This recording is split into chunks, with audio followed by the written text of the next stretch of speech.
ভৌতিক ঘটনা। Hello friends, নমস্কার। আমি সঙ্গীতা। ভৌতিক ঘটনা চ্যানেলে আপনাদের সকলকে স্বাগত জানিয়ে আজকের প্রোগ্রাম স্টার্ট করতে চলেছি বা আজকের পর্ব স্টার্ট করতে চলেছি। আজকে যে স্টোরিটা ফ্রেন্ডস আপনাদের সাথে আমি শেয়ার করতে যাচ্ছি, এটা আমি নিজের এক্সপিরিয়েন্স থেকে বলছি। এই স্টোরিটা শোনার পরে আমার ভীষণ খারাপ লেগেছে, প্রচুর কষ্ট হয়েছে, মানে খুবই প্যাথেটিক এবং খুবই ক্রিপি।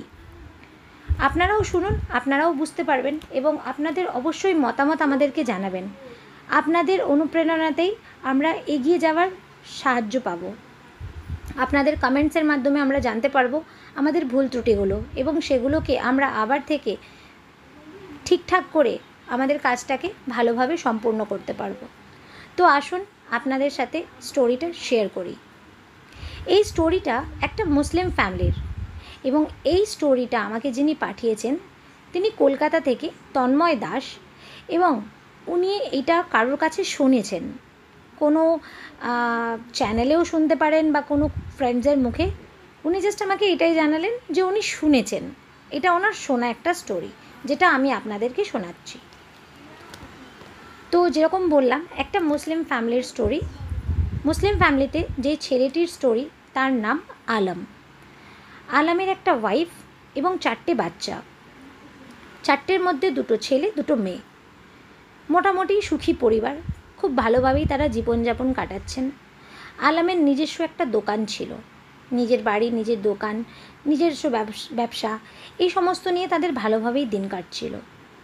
এবং আলমের একটা শখ ছিল পায়রা পোষা। আলম পায়রাদের ভীষণ ভালোবাসত, সেই জন্য সে তার নিজের বাড়ির ছাদে পায়রাদের জন্য একটা বড় ঘর বানিয়ে রেখেছিল। তার কাজ ছিল প্রত্যেক দিন ঘুম থেকে উঠে স্নান করে ফ্রেশ হয়ে ব্রেকফাস্ট করে দোকানে চলে যাওয়া এবং দুপুরবেলা বাড়ি ফিরে খেতে আসার সময় সর্বপ্রথম বাড়িতে ফিরেই ছাদে গিয়ে নিজের পায়রাদেরকে দেখা এবং খাবার নিয়ে এসে পায়রাদের সামনে বসে নিজেও খাবার খেত, পায়রাদেরকেও খাবার খাওয়াতো। তারপরে আবার একটু রেস্ট করে সে চলে যেত দোকানে এবং দোকান থেকে রাত্রেবেলা ফিরে এসে আবার প্রথমে ছাদে উঠে গিয়ে পায়রাদেরকে দেখে তাদের ঘরদোর বন্ধ করে তারপরে সে নিচে এসে তার বাকিগুলো কাজ করতেন। এইভাবেই তাদের দিন কাটত। তো এরকম একদিন হঠাৎ আলম কাজ থেকে বাড়ি ফিরে আসে, মানে দোকান থেকে বাড়ি ফিরে আসে। বাড়ি ফিরে এসে যথারীতি নিজের সাইকেলটা রেখে ঝটপট ছাদে উঠে যায় পায়রাগুলোকে দেখার জন্য। ছাদে উঠে গিয়ে আলম একটু অবাক হয়, কারণ সে দেখে তার ছাদে, বাড়ির ছাদে পায়রার খাঁচার সামনে একটা কালো কুচকুচে বড় বেশ একটা বেড়াল বসেছিল। তো সেটা দেখে আলম রেগে যায়, ভাবে এই বিড়ালটা এসছে আমার পায়রাগুলোকে মারতে। এই ভেবে সে কী করে, কিছু না বুঝে না জেনে না দেখে একটা ডান্ডা নিয়ে এসে বিড়ালটার পায়ে প্রচুর জোরে আঘাত করে, যার কারণে বিড়ালটার পা অলমোস্ট ভেঙে যায় এবং ল্যাংড়াতে বিড়ালটা দৌড়ে পালিয়ে যায়। কিন্তু পালাবার আগে আলামের কাছ থেকে কিছুটা দূরে গিয়ে সে আলামকে একবার পেছনে ঘুরে তাকায় এবং দৌড়ে ম্যাও ম্যাও করতে করতে পালিয়ে যায়। তারপর আলম পায়রাগুলোকে দেখে আবার নিচে ফিরে আসে। নিচে ফিরে এসে নিজের ওয়াইফকে বলে, জানো, আজকে ছাদের মধ্যে দেখলাম একটা কালো বেড়াল বসে আছে, মনে হয় পায়রা ধরতে এসছে। আমি কি করেছি, একটা ডান্ডা দিয়ে তাকে খুব জোরে মেরে তাড়িয়ে দিয়েছি, মনে হয় বিড়ালটার পা ভেঙে গেছে। এই কথাটা শুনে আলমের ওয়াইফ সঙ্গে সঙ্গে আলমকে বলে, তুমি বিড়ালটাকে না মারলেও পারতে, তুমি একটু তাড়িয়ে দিতে বা একটু ধাক্কা পাক্কা দিয়ে বা জল ছিটা দিলেই সে চলে যেত, তুমি বেকারই ওকে মারলে। তখন আলম রেগে গিয়ে বলল, তুমি চুপ করো, তুমি কিছু জানো না, তোমাকে কিছু বলতে হবে না। যাই হোক, এইভাবে তারা নিজেদের খাওয়া দাওয়া যা কিছু কাজ সম্পূর্ণ করে নিজের কাজে ফিরে যায়। পরের দিন আলম আবার নিজের দোকানে চলে যায় এবং যথারীতি তার যা কাজ থাকে সকাল থেকে সেগুলো সে করে। দুপুরবেলা বাড়িতে খাওয়ার সময় ফিরে আসে এবং এসেই সে দৌড়ে গিয়ে আগে ছাদে ওঠে। ছাদে গিয়ে সে ভীষণ অবাক হয়, কারণ ছাদে গিয়ে সে দেখে তার একটা পায়রা পড়ে আছে, যার মাথা নেই, বাট শরীরটা রক্ত মাখামাখি। সেটা দেখে আলাম ভীষণ রেগে যায়, কারণ সে পায়রাদেরকে ভীষণ ভালোবাসতো এবং চিৎকার করে নিজের ওয়াইফকে ডাকে। তার ওয়াইফ দৌড়ে আসে, জিজ্ঞেস করে কী হয়েছে, তুমি চিৎকার করছো কেন? তখন সে বলে, দেখো কালকে তুমি আমাকে বলছিলে না বেড়ালটাকে কেন মারলে শুধু শুধু, দেখো আজকেও কি করেছে। কালকে তো সুযোগটা খুঁজে গেছে এখান থেকে দেখে সব কিছু, আজকে সময় মতো এসে আমার পায়রা মেরে ফেলেছে। আমি বিড়ালটাকে দেখলে এবার মেরেই ফেলবো। এই ভেবে সে খুব রেগে গজরাতে থাকে।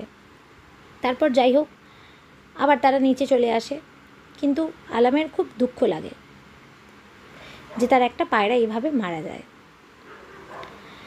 কিন্তু ও যখন সিঁড়ি থেকে নিচে নামছিল, তখন তার কানের কাছে যেন মনে হচ্ছিল কেউ হাসছে, যে একটা যে খুশি বা একটা জিত, আমি কাউকে যদি হারিয়ে নিজে যখন জিতে যাই তখন যে একটা হাসি হয়, সেই রকম একটা হাসি সে কানের কাছে শুনতে পায়।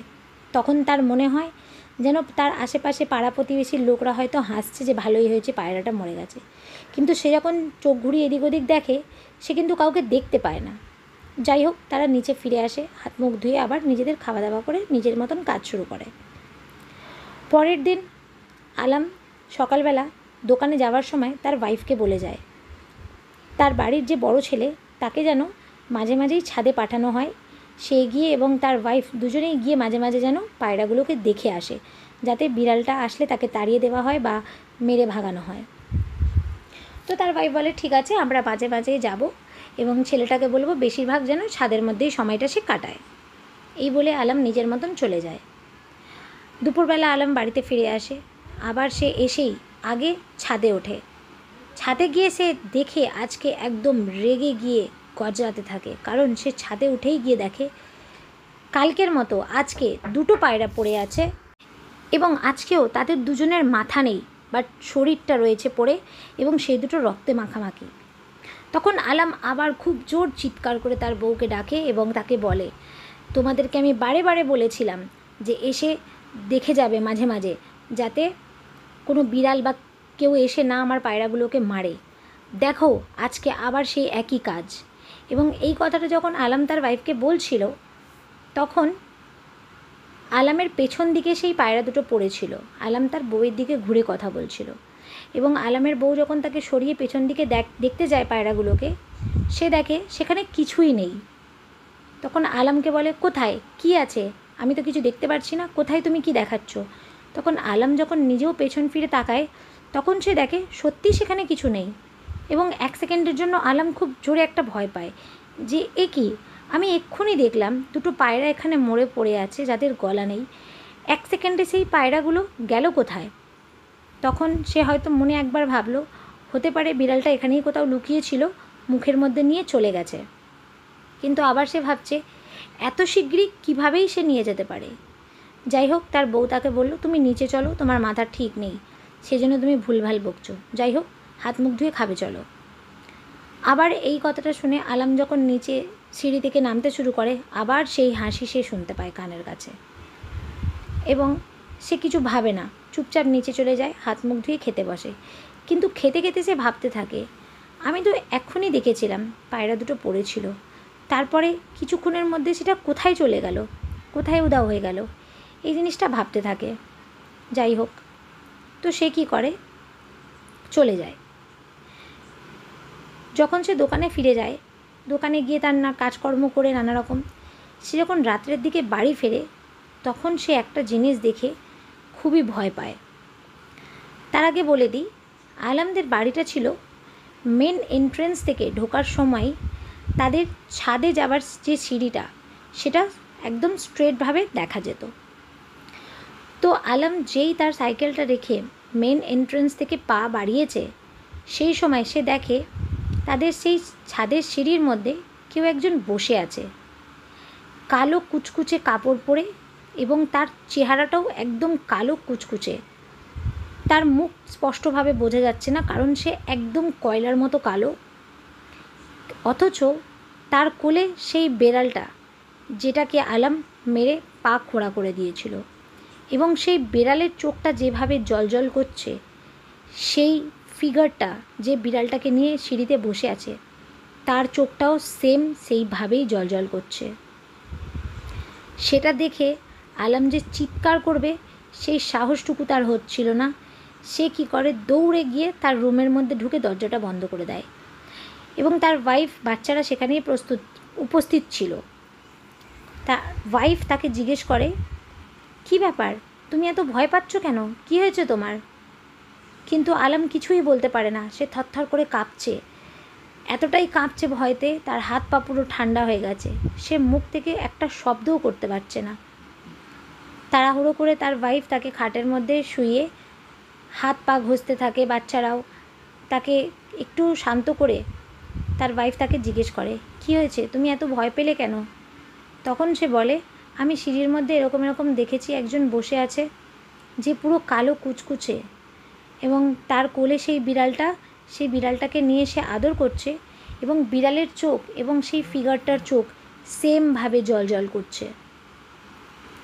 এই কথাটা শুনে তার ওয়াইফ বলে, ওসব কিছু না, তুমি একটু বেশি ভাবছো হয়তো এই বিষয়টাকে নিয়ে, সেই জন্য মনে হয় তুমি এইরকম কিছু একটা দেখেছো। যাই হোক, অসুবিধা নেই, কালকে তুমি মলভি সাহেবের কাছে গিয়ে একটু জলপড়া নিয়ে আসবে। তো এই বলে সেই রাতটা তারা কোনো রকমভাবে কাটিয়ে দেয়। পরের দিন আলম তার দোকানে যায় এবং তার দোকানের পাশে আরেকটা দোকান ছিল। সেই দোকানদারের সাথে আলমের খুব ভালো একটা বন্ধুত্ব ছিল। আলম তাকে বলে সমস্ত কথা, এই ব্যাপার। তখন আলমের সেই বন্ধু তাকে একটা মলভি সাহেবের ফোন নাম্বার দেন, দিয়ে বলেন যে তুমি একবার এনার সাথে যোগাযোগ করো, ইনি তোমার প্রবলেম সলভ করতে পারবেন। তখন সেই মলভি সাহেবকে ফোন করে তার কাছে আলম যান। তাকে গিয়ে সব ঘটনা যখন উনি বলেন, তখন সেই মলভি সাহেবটা বলেন, তুমি কি এক্ষুনি তোমার বাড়িতে আমাকে আজকে নিয়ে যেতে পারবে? তখন আলম বলে, হ্যাঁ, আমি নিশ্চয়ই আপনাকে নিয়ে যেতে পারবো। তখন আলম তাকে নিয়ে যায় নিজের বাড়িতে, এবং আলমের বাড়িতে গিয়ে সেই মলভি সাহেবটা পুরো বাড়িগুলো ঘুরে ঘুরে দেখে।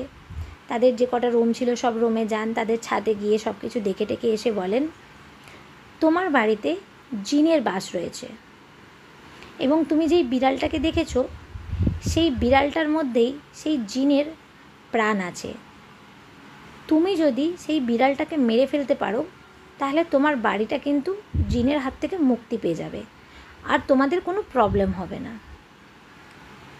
তারপরে উনি আলম জিজ্ঞেস করেন ওই মলভি সাহেবের কাছে, তাহলে আমি তাকে মারবো কিভাবে? তখন উনি সোজা বলেন, এইসব আমি জানি না তুমি কিভাবে মারবে, কি করবে, কিন্তু তোমাদের জন্য, তোমাদের প্রোটেকশনের জন্য আমাকে কি তাবিজ বানিয়ে দিতে হবে তোমাদের 6 জনের, তার জন্য আমাকে কিছু টাকা দাও। এই বলে ভুলভাল বুঝিয়ে বাজিয়ে তার থেকে মোটা অ্যামাউন্টের কিছু টাকা নিয়ে সে চলে যায়। তো আলামও তাকে টাকা পয়সা দিয়ে দেয়, ঠিক আছে। পরের দিন সকালবেলা আবার যথারীতি সে তার ওয়াইফকে বলে দেয় যে তুমি একবার গিয়ে ছাদে দেখে আসবে মাঝে মাঝেই, আমি যাচ্ছি। এই বলে আলম চলে যায়। দুপুরবেলা ফিরে আসে, ফিরে এসে ছাদে যায়, ছাদে গিয়ে দেখে সব কিছু নর্মাল, এবং যখন ও ছাদ থেকে নামে তখন তার কানের কাছে মনে হয় কেউ যেন কাঁদছে। তখন সে পেছনে ঘুরে তাকায়, কিন্তু সে কাউকে দেখতে পারে না। আলম ভাবে এটা হয়তো তার মনের ভুল। এই ভেবে আলম নিচে চলে আসে। তারপরে যথারীতি নিজের মতন কাজকর্ম করে রাত্রেবেলা আবার সে বাড়ি ফিরছে। সেদিন ছিল শুক্রবার, যেটাকে বলা হয় মুসলিম কমিউনিটির ভাষায় জুমরাত বা জুম্মাবার। যাই হোক, তো সেই শুক্রবারের দিন সে যখন রাত্রেবেলা বাড়ি ফেরে, আমি আপনাদেরকে প্রথমেই বলেছিলাম তাদের বাড়ির মেন এন্ট্রেন্স থেকে ছাদের সিঁড়িটা একদম সোজাসুজিভাবে দেখা যায়। তো আবার যখন সে বাড়িতে ঢুকতে যাবে সেই সময় সে দেখে তার বড় ছেলে আগের দিন সেই জিনটা যেখানে বসেছিল এক্স্যাক্টলি সেই জায়গাতে বসে আছে, এবং একটা রাগি রাগি চোখে আলমের দিকে তাকিয়ে আছে। তখন আলম ওকে বলে, কী রে, তুই এখানে কি করছিস বসে রাত্রেবেলা, চল ঘরে আয়। তখনও কিছু বলে না, আরও রাগি রাগি বড় বড় চোখ করে আলমের দিকে তাকায়। তখন আলম বলে, কী রে, তুই শুনতে পাচ্ছিস না তোকে আমি কি বললাম, নেমে আয়, চল ঘরে চল। এই কথাটা বলাতেই আলমের ছেলের মাথার পাশ থেকে সেই জিনের মাথাটা পাশ থেকে উঁকি মেরে আলমকে দেখে। সেটা দেখে আলম সেখানে 1 মিনিটের জন্য স্টপ হয়ে যায়, তার মুখ থেকে আর কোনো আওয়াজ বেরোয় না যে সে কী বলবে বা কী করবে। সেটা কিছু সেকেন্ডের জন্য ভাবতে ভাবতেই হঠাৎ সেই জিনটা আলামের ছেলের গলাটা ধরে পুরো রীতিমতো টান করে দেয় পেছনে, এবং বাচ্চাটা সেইখান থেকে গড়িয়ে গড়িয়ে গড়িয়ে গড়িয়ে নিচে এসে পড়ে। এবং সেই সময় আলাম খুব জোরে চিৎকার করতে তার বউ ঘর থেকে বেরিয়ে এসে দেখে ছেলে ওইভাবে পড়ে আছে। আলাম এবং তার বউ দুজনে গিয়ে ছেলেটার কাছে যখন দৌড়ে যায়, তখন আলাম তাকে ছুঁয়ে বুঝতে পারে যে তার ছেলে আর বেঁচে নেই। কিন্তু সেই জিনটা সেখানে সেই মুহূর্তে ছিল না। সেই বাচ্চাটার ঘাড়টা মোটকে দিয়ে সঙ্গে সঙ্গে সে উধাও হয়ে যায় সেখান থেকে। তারপর তাদের বাড়িতে হইচই পড়ে যায়, কান্নাকাটি, আত্মীয় পরিজন প্রতিবেশী সকলেই আসেন। তো যাই হোক, কোনো রকমভাবে তারা সব কিছু কন্ট্রোল করেন, কিন্তু আলাম বা তার পরিবারের কেউই এই বিষয়ে কোনো কিছুই আত্মীয় স্বজন বা প্রতিবেশীদেরকে কিছু বলেনি বা জানায়নি। তখন তারা কি করে, তাদের যেগুলো রিচুয়ালস থাকে সেই সব নিয়মকানুন করে পরের দিন মানে শনিবার দিন ছেলেটাকে গিয়ে কবর দিয়ে আসে। কবর দিয়ে বাড়িতে ফিরে এসে খুব কান্নাকাটি করে, খুবই কাঁদতে থাকে আলাম।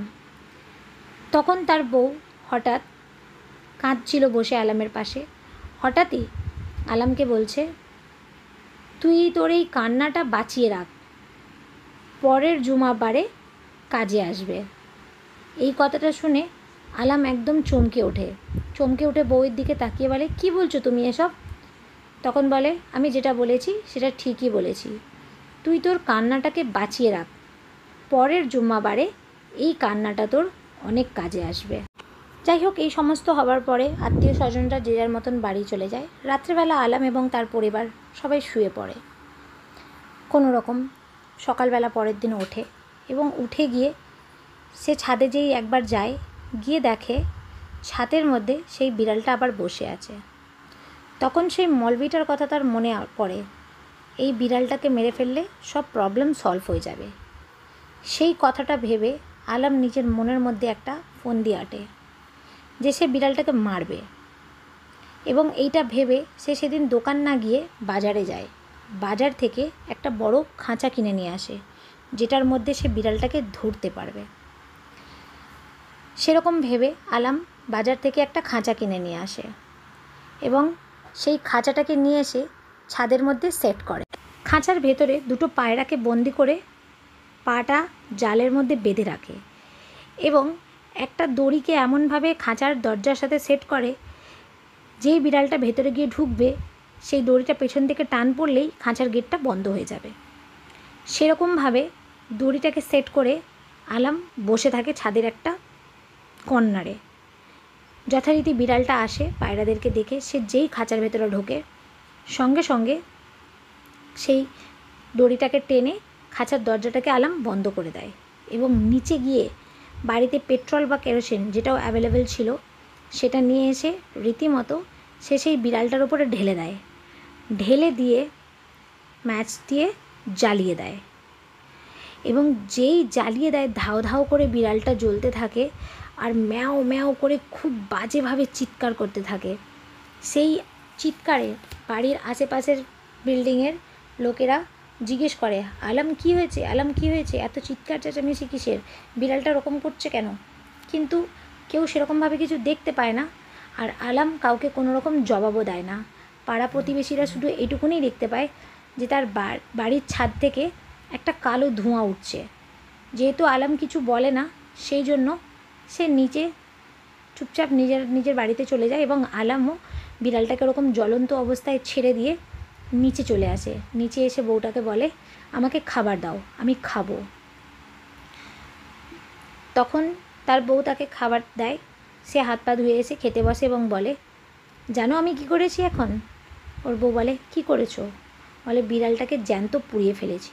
এই কথাটা শুনে তার বউ একটু চমকে উঠে বলে, কি বলছো তুমি, বিড়ালটাকে মেরে ফেললে? বললো, হ্যাঁ, ওই বিড়ালটার জন্যই আমার পায়রাগুলোও মরেছে এবং আমার ছেলেটাও মরেছে, ওই জন্য আমি ওই বিড়ালটাকে মেরেই ফেলেছি, এবার আমাদের সব প্রবলেম সলভ হয়ে যাবে। এই বলে খাওয়া দাওয়া করে পরে গিয়ে ছাদে উঠে সে সেই বিড়ালটাকে পোড়ানো অবস্থায় নিয়ে গিয়েও কোথাও ফেলেও আসেনি, ছাদের একটা কর্নারে রেখে দেয়, রেখে দিয়ে আবার নর্মাল নিজের কাজ করতে থাকে। এবার রাত্রেবেলা সবাই নিজের যে যার মতন ঘুমিয়ে পড়ে। তারপর নর্মাল তাদের লাইফ কাটছে কাটছে কাটছে। সেই শুক্রবার আবার আসে। শুক্রবার দিনকে আবার কাজ থেকে ফিরে যেরকম হাত পা ধুয়ে তারা খেতে বসে সবাই একসাথে, খাওয়া দাওয়া করে। যেহেতু আলামদের বাড়িতে অনেক কটা রুম ছিল, আলাম আবার আলামের ওয়াইফ একটা রুমে থাকতো, বাকি বাচ্চারা অন্য রুমে থাকতো। যেহেতু তার বড় ছেলেটা মারা গেছে, সেই জন্য 3টে বাচ্চা অন্য রুমে, আলাম এবং আলামার বউ অন্য রুমে ঘুমাচ্ছিল। হঠাৎ একটা খুব বিচ্ছিরি আওয়াজ শুনে আলামের ঘুমটা ভেঙে যায়। আলাম চোখটা খোলে, উঠে দেখে তার ওয়াইফ তার পাশে নেই, অথচ ঘরের দরজা বন্ধ। দরজাটাকে খুলে গিয়ে বাচ্চাদের রুমে দৌড়ে যায়। সেখানে গিয়ে আলাম ভয়তে থমকে দাঁড়িয়ে থাকে এবং সে বুঝে পায় না সে কী করবে। সে যেই দৃশ্যটা দেখছে সেটা তাই কোনো দিনই আশা করেনি। সে দেখছে তার 2টো বাচ্চা ভয়ে পাথর হয়ে বোবার মতন ঘরের একটা কর্নারে দেওয়ালে সেটে দাঁড়িয়ে আছে, আর আলামের বউ তার মেজো ছেলেটার বাঁ হাতে চুলটা টেনে ধরে তার ঘাড়টাকে উঁচু করে তার গলার নলিটাকে দাঁতে করে চেপে ধরে টেনে আছে এইভাবে যেন মনে হচ্ছে সে টেনে ছিঁড়ে বার করে ফেলবে। এই দৃশ্য দেখে আলাম রীতিমতো ভয় পাথর হয়ে যায়, কিন্তু সে তাও দৌড়ে গিয়ে তার ওয়াইফকে এবং বাচ্চাটাকে ছাড়াতে চায়। বাচ্চাটা ছটপট করছে, চিৎকার করছে, পাটাকে ছটপট করে কচলাতে কচলাতে কিছুক্ষণ পরে গিয়ে বাচ্চাটার পাটা কচলানো বন্ধ হয়ে যায়। তখন আলাম বুঝতে পারে যে বাচ্চাটা আর নেই।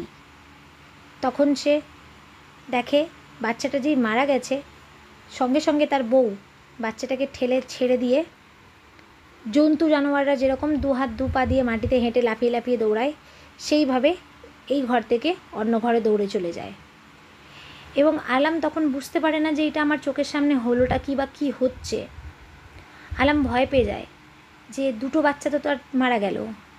এই কথাটা যদি সবাই জানাজানি হয়ে যায়, যদি কোনো লিগ্যাল অ্যাকশন নেওয়ার ক্ষেত্রে তার বউকেও যদি কোনো প্রশাসনিকভাবে শাস্তি দেওয়া হয়, তাহলে সে তো 2টো বাচ্চাকে নিয়ে অসহায় পড়বে। সেই ভেবে এই ব্যাপারটাকেও কাউকে না জানিয়ে কোনো রকমভাবে এদিক ওদিক করে সে তাদের রিচুয়ালসগুলো সম্পন্ন করে বাচ্চাটাকে শনিবার দিনকে গিয়ে কবর দিয়ে আসে। বাড়ি ফিরে এসে আত্মীয় পরিজনেরা তার কাছে বসে আছে। আলাম আবারও খুব কাঁদছে যে এটা কী হলো। এই ভেবে খুব কাঁদতে কাঁদতে হঠাৎ তার কানের কাছে যেন কেউ বলল, তোর এই চোখের জলটা বাঁচিয়ে রাখ, পরের জুম্মাবারে আবার কাজে আসবে। আলাম ভয়তে মাথা উঠিয়ে তার কানের পাশে ঘুরে দেখে সেখানে তো কেউ নেই। তাহলে কথাটা বলল কে? এবং তার ওয়াইফ যেহেতু সে পজিশন হয়ে যাচ্ছে বারে বারে, কখনো কখনো সে নর্মাল থাকছে, কখনো পজিশন হয়ে যাবার ফলে সে এত অত্যাধিক অত্যাচার বাড়িতে করছে যে তাকে মাঝে মাঝে হাত পা দড়ি দিয়ে বেঁধে রুমের মধ্যে বন্ধ করে রাখতে হয়। যাই হোক, তো এই জিনিসটা নিয়ে সে ভয় পায়, কিন্তু কাউকে কিছু বলতে পারে না। আবার যথারীতি সে নিজের কাজকর্ম করছে, অথচ তার ওয়াইফ মাঝে মাঝে পজিশন হয়ে যাচ্ছে, আর মাঝে মাঝে সে খুব নর্মাল লাইফ কাটাচ্ছে, যেমন কিছু হয়ইনি, খাচ্ছে দাচ্ছে বিন্দাস ঘুরছে, সবার সাথে কথা বলছে। পাড়া প্রতিবেশীর লোকেরা একটু একটু ভাবছে যে কি মাথা ব্যথা খারাপ হয়ে গেল নাকি, সদ্য 2টো বাচ্চা মারা গেল, 2টো সপ্তাহে 2টো বাচ্চা, এর তো মনে হচ্ছে কোনো কিছু প্রবলেমই হয়নি। তো যাই হোক, এইভাবে চলতে চলতে আবার আসলো সেই শুক্রবার। তো আলাম তার বাচ্চাদেরকে বলে রেখেছিল, বাচ্চা দুটোকে, যে তার মায়ের কাছে যেন তারা বেশি না যায়, যেহেতু তার মায়ের এখন শরীরটা ঠিক নেই। তো এই বলে সে নিজের কাজে চলে যায় এবং বাড়িতে ফিরে এসে আলামকেই রান্না করতে হতো, কারণ তার বউর পরিস্থিতি ঠিক ছিল না, কারণ তার বউ নিজের মধ্যেই নেই। তো যাই হোক, আলাম বাড়িতে ফিরে এসে রান্নাবান্না করে 2টো বাচ্চাকে নিয়ে খেতে বসে। তো খেতে খেতে হঠাৎ আলাম তার মেয়েকে বলে যে একটু রান্নাঘর থেকে জল নিয়ে এসে দিতে, এবং তার মেয়ে উঠে জল আনতে যায়। রান্নাঘরটা ছিল যেই রুম থেকে বসে তারা খাওয়া দাওয়া করছিল তার থেকে একটু ভেতর দিকে, সেই জন্য সেই রুম থেকে রান্নাঘরটা দেখা যায় না। হঠাৎ একটা চিৎকার হয়। সেই চিৎকার শুনে আলাম দৌড়ে যাবে, ততক্ষণ সে দেখে তার চোখের সামনে একটা খুব জ্বলন্ত কিছু রান্নাঘরের থেকে বেরিয়ে এসে তার চোখের সামনে দিয়ে বাইরের দিকে ছুটছে। আলাম দৌড়ে গিয়ে দেখে যে সে তার মেয়ে যে জল আনতে গেছিলো কিচেনে, সে পুরো ধাও ধাও করে জ্বলছে এবং সে ছুটছে বাইরের দিকে। আলাম কোনো রকমভাবে কাপড় জামা যা পেরেছে সেটা নিয়ে তাকে চাপাচুপি দিয়ে যখন বাঁচাতে যায়, দেখে তার বাচ্চাটা নিস্তেজ হয়ে গেছে। সে তাকে নিয়ে হসপিটাল যাওয়ার জন্য দৌড়ায়, পাড়া প্রতিবেশীর লোকরাও আসে তার সাথে নিয়ে যাওয়ার জন্য। রাস্তায় যেতে যেতে তারা বুঝতে পারে যে বাচ্চাটা আর নেই। তারা অর্ধেক রাস্তা থেকেই ফিরে আসে। ফিরে এসে বাড়িতে বিশাল কান্নাকাটি, আত্মীয় পরিজন সবাই বলছে কি হচ্ছে এটা তোমাদের বাড়িতে, 3 সপ্তাহে 3টে বাচ্চা এইভাবে চলে গেল। এই বলে সে আবার তাদের যা নিয়ম আছে সেগুলোকে সম্পূর্ণ করে শনিবার দিনকে আবার বাচ্চাটাকে কবর দিতে যায়। কবর দিয়ে বাড়ি ফিরে আসে। বাড়ি ফিরে এসে তখন সে আর বুঝে উঠতে পারে না যে সে কী করবে, কী করাটা উচিত তার। কেউ তাকে কোনো নিস্তেজ নির্মাণ খুঁজে দিতে পারছে না যে কী করলে তার এই প্রবলেমটা সলভ হবে। যাই হোক, সে কান্নায় ভেঙে পড়েছে। তখন ধীরে ধীরে ধীরে ধীরে লোকের থেকে শুনতে শুনতে একটু আধটু অল্প অল্প করে তাদের এই ঘটনাগুলো পুরো ছড়িয়ে পড়েছে হাওয়ার মতন। যাই হোক, আবার সেই একই কথা তার কানের কাছে কেউ বলছে, কান্নাটা বাঁচিয়ে রাখ, পরের জুমার রাত্রেও কিন্তু কান্নাটা তোর দরকার পড়বে। এই কথাটা শুনে সে তার দুটো হাত দিয়ে কানটা চেপে ধরে চিৎকার করতে থাকে। তারপর সবাই তাকে শান্ত করে, বলে অসুবিধা নেই, তুমি কোথাও ভালো কোনো জায়গায় দেখাও, কারোর সাথে পরামর্শ করো, কারোর সাথে কথা বলো। এইভাবেই কথাবার্তা বলতে বলতে তার শ্বশুরবাড়ির লোকেরা এসে থাকে তাদের কাছে। কারণ এবার আলাম সবাইকে বলে ফেলেছে যে তার কানের কাছে কেউ যেন এসে বলেছে আবার জুমরাতে কিছু একটা হবে। সেই জন্য বাড়ির সবাই লোক তার কাছে থাকে। বউকে পাশের ঘরে হাত পা বেঁধে রাখা হয়েছে জুমরাতের দিন, সেই শুক্রবার। এবং তার সেই ছোট বাচ্চাটা বাড়িতে রয়েছে এবং তার শ্বশুরবাড়ির শ্বশুর শাশুড়ি শালা সবাই বাড়িতে রয়েছেন। তখন আলাম তাদেরকে বলল যে ঠিক আছে, আমার একটা ছোট কাজ আছে, আমি এক্ষুনি করে আসছি, আপনারা কিন্তু আমার বাচ্চাটাকে দেখবেন। তো ঠিক আছে, বাড়িতে সবাই রয়েছে, আলাম তাদের কাছে ছেড়ে চলে যায়। কিছুক্ষণ পরে আলামের শালার ফোন আসে, আপনি যেখানেই আছেন শিগগিরই বাড়িতে ফিরুন। তখন সে বলে কি হয়েছে কি হয়েছে, বলে আগে আপনি বাড়িতে আসুন। বাড়িতে এসে দেখে তার ছোট বাচ্চাটা মারা গেছে, সে পড়ে আছে মাটিতে। তখন সে জিজ্ঞেস করে যে কি হলো, ওর কি হয়েছে, ওর কি হয়েছে। তখন আলামের শাশুড়ি বলে যে ও আমাদের সাথেই বসেছিল, হঠাৎ কোনো এক ফাঁকে ও দৌড়ে ছাদে যায়, আমি ওর পেছন পেছন দৌড়ে যাই, তখন দেখি ও ছাদ থেকে ঝাঁপিয়ে পড়ে নিচে, আর ঝাঁপিয়ে পড়ে এই অবস্থা। তখন আলাম ভেবে পাচ্ছে না যে সে কী করবে। সে একদম মানে নিস্তেজ হয়ে পড়ে, মাটিতে লুটিয়ে পড়ছে, তার কোনো সেন্স থাকছে না। যাই হোক, আবার কোনো রকমভাবে তাকে নিয়ে যাওয়া হয় তাদের সমস্ত ক্রিয়াকর্ম করে। বাচ্চাটাকে যেই কবর দেয়, কবর দিয়ে এবার তারা ফিরবে, সেই সময় হঠাৎ আলামের বুকে খুব জোর যন্ত্রণা ওঠে। সেই জিনিসগুলোকে আর মেনে নিতে পারছে না, সে বুঝতে পারছে না যে কী হচ্ছে তার সাথে, কারণ সে সমাধান খুঁজে পাচ্ছে না। বুকে হাত চেপে সে মাটিতে বসে পড়ে, সবাই তাকে দৌড়াদৌড়ি করে ধরাধরি করে, জিজ্ঞেস করে কি হচ্ছে কি হচ্ছে, বলতে বলতেই আলাম সেখানেই হার্ট অ্যাটাক করে মারা যায়। শুক্রবার তার মেয়ে এবং শনিবার আলাম নিজে। এইভাবে দেখতে দেখতে তার 4টে বাচ্চা এবং আলাম নিজে মারা যায়। তখন আলামের শালা তাদের বাড়ির কাছ থেকে একজন বড় মলবি সাহেবকে ডেকে নিয়ে আসেন এবং উনি এসে তাদের বাড়ির প্রত্যেকটা কোণা এবং ছাদ ঘুরে বলেন যে এই বাড়িতে একটা জিনের বাস আছে এবং যেহেতু সেই বিড়ালটাকে আলাম এইভাবে জ্যান্ত জ্বালিয়ে মেরে এখানে ফেলে রেখেছে, সেই কারণে সেই জিনটা রেগে গিয়ে এই কাজগুলো করেছে।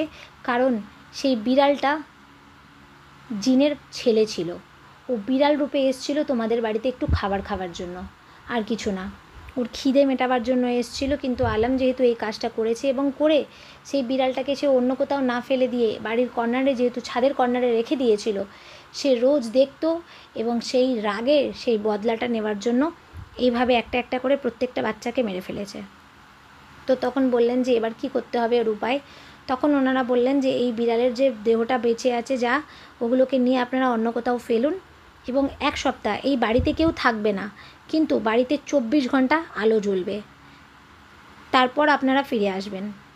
এবং সেই রকমই কাজ করা হলো। বাড়িতে 1 সপ্তাহ পরে সবাই ফিরে আসলো। সেই মলবি সাহেবও এসেছিলেন, এসে যা যা বাড়িতে রিচুয়ালসগুলো থাকে, জল পড়া তেল পড়া, সেগুলো করে দেওয়ার পরে তাদের বাড়িতে মোটামুটি এই সমস্ত প্রবলেমগুলো সব সলভ হয়ে গেল। আর কোনো কিছুর প্রবলেম হলো না এবং আলমের বউ আস্তে আস্তে একদম সুস্থ হয়ে উঠলেন।